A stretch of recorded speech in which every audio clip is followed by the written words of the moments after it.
कहानी का शीर्षक है पिता की पुण्याई। अजी सुनते हो, रोहित को कंपनी में जाकर टिफिन दे आओगे क्या?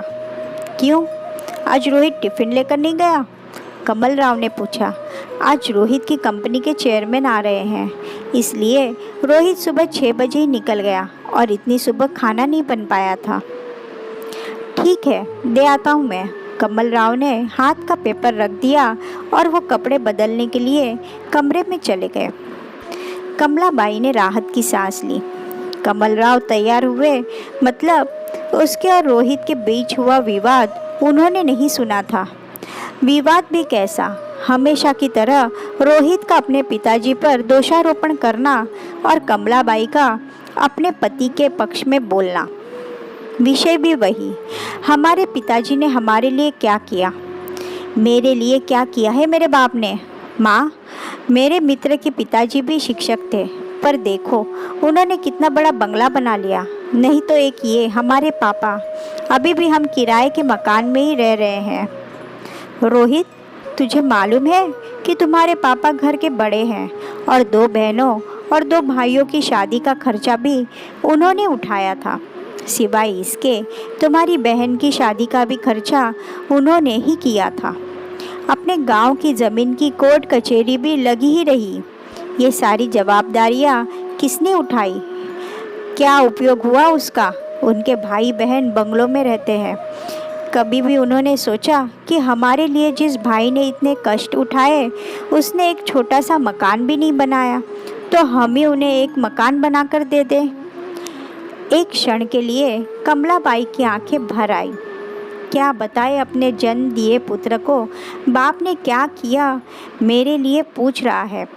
फिर बोली, तुम्हारे पापा ने अपना कर्तव्य निभाया, भाई बहनों से कभी कोई आशा नहीं रखी।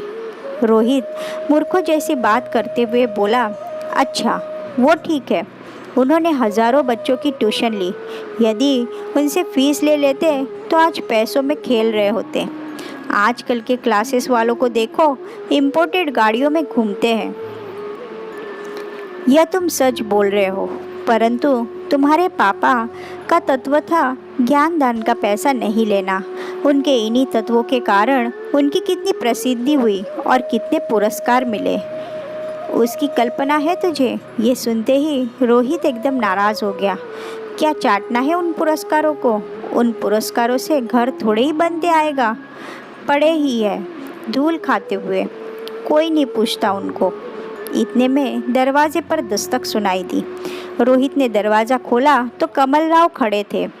पापा ने उनका बोलना तो नहीं सुना, इस डर से रोहित का चेहरा उतर गया, परंतु कमल राव बिना कुछ बोले अंदर चले गए और वह वाद वही ख़त्म हो गया। ये था कमलाबाई और रोहित का कल का झगड़ा। पर आज कमल राव ने टिफ़िन साइकिल को अटकाया और तपती धूप में औद्योगिक क्षेत्र की रोहित की कंपनी के लिए निकल पड़े। 7 किलोमीटर दूर कंपनी तक पहुंचते पहुंचते उनका दम फूल गया था। कंपनी के गेट पर सिक्योरिटी गार्ड ने उन्हें रोक दिया। रोहित पाटिल साहब का टिफ़िन देना है, अंदर जाऊं क्या? अभी नहीं, साहब आए हुए हैं, गार्ड बोला। चेयरमैन साहब आए हुए हैं, उनके साथ मीटिंग चल रही है, किसी भी क्षण वो मीटिंग ख़त्म कर आ सकते हैं, तुम बाजू में ही रहिए। चेयरमैन साहब को आप दिखना नहीं चाहिए। कमल राव थोड़ी दूरी पर धूप में ही खड़े रहे, आसपास कहीं भी छाँव नहीं थी। थोड़ी देर बोलते बोलते 1 घंटा निकल गया। पाँव में दर्द उठने लगा था, इसलिए कमल राव वही एक तप्त पत्थर पर बैठने लगे। तभी गेट की आवाज़ आई, शायद मीटिंग खत्म हो गई होगी। चेयरमैन साहब के पीछे पीछे कई अधिकारी और उनके साथ रोहित भी बाहर आया। उसने अपने पिताजी को वहाँ खड़े देखा तो मन ही मन नाराज़ हो गया। चेयरमैन साहब कार का दरवाज़ा खोलकर बैठने ही वाले थे तो उनकी नज़र कमल राव की ओर उठ गई। कार में न बैठते हुए वो वैसे ही बाहर खड़े रहे। वो सामने कौन खड़ा है? उन्होंने सिक्योरिटी गार्ड से पूछा। अपने रोहित सर के पिताजी हैं, उनके लिए खाने का टिफ़िन लेकर आए हैं। गार्ड ने कपकपाती आवाज़ में कहा, बुलवाइए उनको। जो नहीं होना था वह हुआ। रोहित के तन से पसीने की धाराएं बहने लगी। क्रोध और डर से उसका दिमाग सुन्न हुआ, जान पड़ने लगा। गार्ड की आवाज़ देने पर कमल राव पास आए। चेयरमैन साहब आगे बढ़े और उनके समीप गए। आप पाटिल सर हैं ना? डीएन हाई स्कूल के शिक्षक थे। हाँ, आप कैसे पहचानते हो मुझे? कुछ समझने के पहले ही चेयरमैन साहब ने कमल राव के चरण छुए। सभी अधिकारी और रोहित वो दृश्य देखकर अचंभित रह गए। सर, मैं आतिश अग्रवाल, आपका विद्यार्थी। आप मुझे घर पर पढ़ाने आते थे। हाँ हाँ, याद आया। बाप रे, बहुत बड़े व्यक्ति बन गए आप तो। चेयरमैन हंस दिए, फिर बोले, सर आप यहाँ धूप में क्या कर रहे हैं? आइए अंदर चलते हैं, बहुत बातें करनी है आपसे। सिक्योरिटी, तुमने इन्हें अंदर क्यों नहीं बिठाया? गार्ड ने शर्म से सिर नीचे झुका लिया। वो देखकर कमल राव ही बोले, उनकी कोई गलती नहीं है, आपकी मीटिंग चल रही थी, आपको तकलीफ न हो इसलिए मैं ही बाहर रुक गया। Okay okay. चेयरमैन साहब ने कमल राव का हाथ अपने हाथ में लिया और उनको अपने आलीशान चैम्बर में ले गए। बैठिए सर, अपनी कुर्सी की ओर इंगित करते हुए बोले। नहीं नहीं, वो कुर्सी आपकी है, कमल राव सकपकाते हुए बोले। सर, आपके कारण वो कुर्सी मुझे मिली है, तब पहला हक आपका है। चेयरमैन साहब ने ज़बरदस्ती से उन्हें अपनी कुर्सी पर बिठाया। आपको मालूम नहीं होगा पवार सर, जनरल मैनेजर की ओर देखते हुए बोले, पाटिल सर नहीं होते तो आज ये कंपनी नहीं होती और मैं मेरे पिताजी की अनाज की दुकान संभालता रहता। रोहित और जीएम दोनों आश्चर्य से उनकी ओर देखते ही रहे। स्कूल समय में मैं बहुत ही डब्बू विद्यार्थी था। जैसे तैसे मुझे 9वीं कक्षा तक पहुंचाया गया। शहर की सबसे अच्छी क्लासेस में मुझे एडमिशन दिलाया गया, परंतु मेरा ध्यान कभी पढ़ाई में नहीं लगा। उस पर अमीर बाप की औलाद, दिन भर स्कूल में मौज मस्ती और मारपीट करना, शाम की क्लासेस से बंक मारकर मूवी देखना, यही मेरा शगल था। माँ को वो सहन नहीं होता। उस समय पाटिल सर कड़े अनुशासन और उत्कृष्ट शिक्षक के रूप में प्रसिद्ध थे। माँ ने उनके पास मुझे पढ़ाने की विनती की, परंतु सर के छोटे से घर में बैठने के लिए जगह ही नहीं थी, इसलिए सर ने पढ़ाने में असमर्थता दर्शाई। माँ ने उनसे बहुत विनती की और हमारे घर आकर पढ़ाने के लिए मुँह मांगी फीस का बोला। सर ने फीस के लिए तो मना कर दिया, परंतु अनेक प्रकार की विनती करने पर घर आकर पढ़ाने को तैयार हो गए। पहले दिन सर आए, हमेशा की तरह मैं शैतानी करने लगा। सर ने मेरी अच्छी तरह से धुनाई कर दी। उस धुनाई का असर ऐसा हुआ कि मैं चुपचाप बैठने लगा। तुम्हें कहता हूँ रोहित, पहले हफ्ते में ही मुझे पढ़ने में रुचि जागृत हो गई। तत्पश्चात मुझे पढ़ाई के अतिरिक्त कुछ भी सुझाई नहीं देता था। सर इतना अच्छा पढ़ाते थे। अंग्रेज़ी, गणित, विज्ञान जैसे विषय जो मुझे कठिन लगते थे वो अब सरल लगने लगे थे। सर कभी आते नहीं थे तो मैं व्यग्र हो जाता था। 9वीं कक्षा में मैं दूसरे नंबर पर आया। माँ पिताजी को खूब खुशी हुई। मैं तो जैसे हवा में उड़ने लगा था। 10वीं में मैंने सारी क्लासेस छोड़ दी और सिर्फ पाटिल सर से ही पढ़ने लगा था और 10वीं में मैं मेरिट में आकर मैंने सबको चौंका दिया था।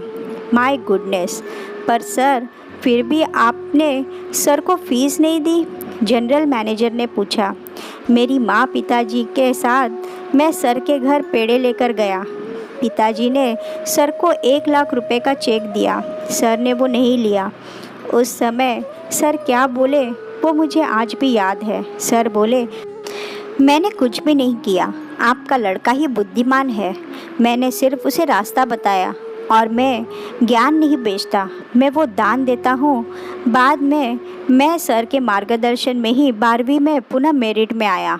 बाद में BE करने के बाद अमेरिका जाकर MS किया और अपने शहर में ही यह कंपनी शुरू की। एक पत्थर को तराश कर सर ने हीरा बना दिया और मैं ही नहीं तो सर ने ऐसे अनेक असंख्य हीरे बनाए हैं। सर, आपको कोटि कोटि प्रणाम। चेयरमैन साहब ने अपनी आंखों में आए अश्रु रुमाल से पोंछे। परंतु यह बात तो अद्भुत ही है कि बाहर शिक्षा का और ज्ञानदान का बाजार भरा पड़ा होकर भी सर ने 1 रुपया भी न लेते हुए हजारों विद्यार्थियों को पढ़ाया। न केवल पढ़ाए पर उनमें पढ़ने की रुचि भी जगाई। वाह सर, मान गए आपको और आपके आदर्शों को। कमल राव की ओर देखकर जीएम ने कहा, अरे सर, ये व्यक्ति तत्वनिष्ठ है, पैसों और मान सम्मान के भूखे भी नहीं है। विद्यार्थी का भला हो, यही एकमात्र उद्देश्य था। चेयरमैन बोले, मेरे पिताजी भी उन्हीं में से एक समय भूखे रह लेंगे पर अनाज में मिलावट करके बेचेंगे नहीं, ये उनके तत्व थे। जिंदगी भर उसका पालन किया, ईमानदारी से व्यापार किया। उसका फ़ायदा आज मेरे भाइयों को हो रहा है। बहुत देर तक कोई कुछ भी नहीं बोला। फिर चेयरमैन ने कमल राव से पूछा, सर, आपने मकान बदल लिया या उसी मकान में रहते हैं? उसी पुराने मकान में रहते हैं सर, कमल राव के बदले में रोहित ने ही उत्तर दिया। उस उत्तर में पिताजी के प्रति छिपी नाराज़गी तत्पर चेयरमैन साहब की समझ में आ गई। तय रहा फिर, सर, आज मैं आपको गुरु दक्षिणा दे रहा हूँ।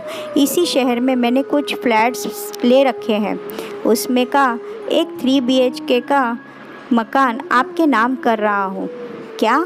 कमल राव और रोहित दोनों आश्चर्यचकित रूप से बोले, नहीं नहीं, इतनी बड़ी गुरु दक्षिणा नहीं चाहिए मुझे, कमल राव आग्रहपूर्वक बोले। चेयरमैन साहब ने कमल राव के हाथ को अपने हाथ में लिया। सर, प्लीज़ ना मत करिए और मुझे माफ़ करें।